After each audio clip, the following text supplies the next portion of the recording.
कर्नलगंज इलाके में हुई छात्रा की हत्या का खुलासा एसओजी और कर्नलगंज पुलिस ने कर दिया। हत्या में शामिल 3 अभियुक्तों को पुलिस ने गिरफ्तार किया है। पुलिस लाइन में प्रेस कॉन्फ्रेंस में एसएसपी अजय कुमार ने बताया कि छात्रा और उसकी क्लास में पढ़ने वाले छात्र अमन सिंह से ऑनलाइन क्लास होने के दौरान दोनों का नंबर आपस में आदान प्रदान हो गया था। इनकी आपस में बातचीत भी होने लगी थी, लेकिन छात्रा पर हमेशा छात्र शक करता था और भद्दी भद्दी गालियां देता था। छात्रा के मना करने पर भी वो नहीं माना और किताब देने के बहाने उसने छात्रा को बुलाया और आपस में कहासुनी शुरू हो गई।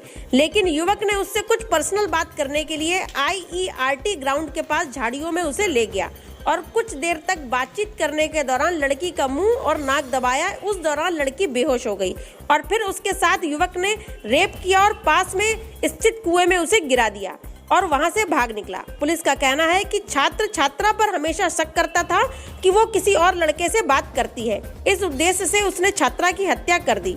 छात्र के साथ हत्या में और शव को गायब करने में शामिल 2 दोस्तों को भी गिरफ्तार कर लिया गया है। गिरफ्तारी किस तरीके से?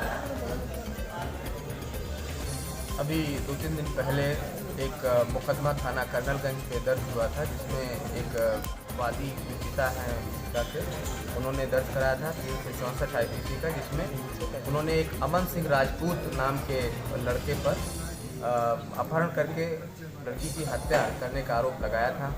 उसमें तत्काल ही मुकदमा दर्ज करके पुलिस ने 5 टीमें, तेज तर्रार टीमें गठित की थी। उन टीमों को सफलता मिल गई है।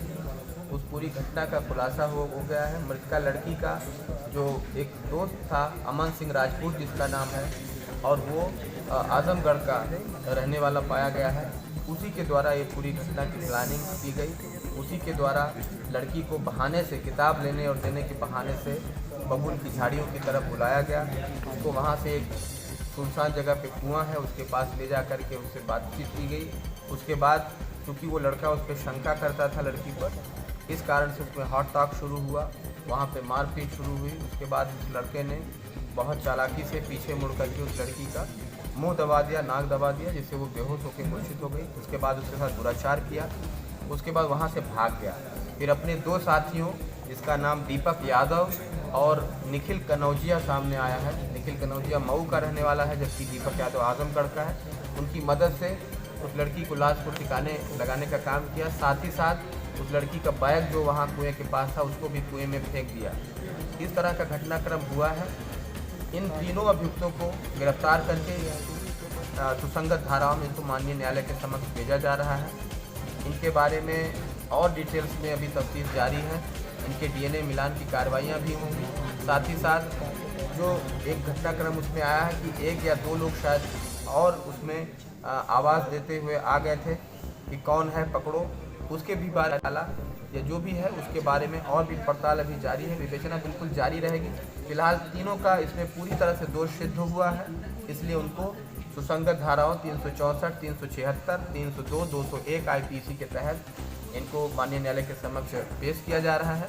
इसमें जो भी अब शेष कार्रवाई है बहुत जल्दी पूर्ण करा ली जाएगी। DNA मिलान की भी कार्रवाई इसमें बहुत जल्दी पूर्ण करा ली। संपर्क कैसे बना सर आपस में ये दो? ये क्वेश्चन आपने अलग से पूछा है। तो ये पिछले 10 महीने से मृतका लड़की और मुख्य अभियुक्त अमन सिंह राजपूत चूँकि एक ही क्लास में BA सेकेंड ईयर में पढ़ते थे और ऑनलाइन क्लासेस अटेंड करते थे। व्हाट्सएप ग्रुप बना था।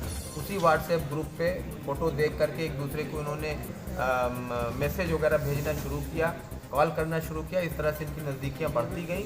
लेकिन पिछले 2-3 महीनों से अमन सिंह राजपूत लड़की पे शंका करने लगा कि ये और लड़कों से बात करती है। इस तरह का बेबुनियाद आरोप लगा के शंका और लड़ाई इसमें जारी हो गई थी और उसी के सिलसिले में झांसे से बहाने से इन्होंने बुला करके इस तरह की घटना को अंजाम दिया।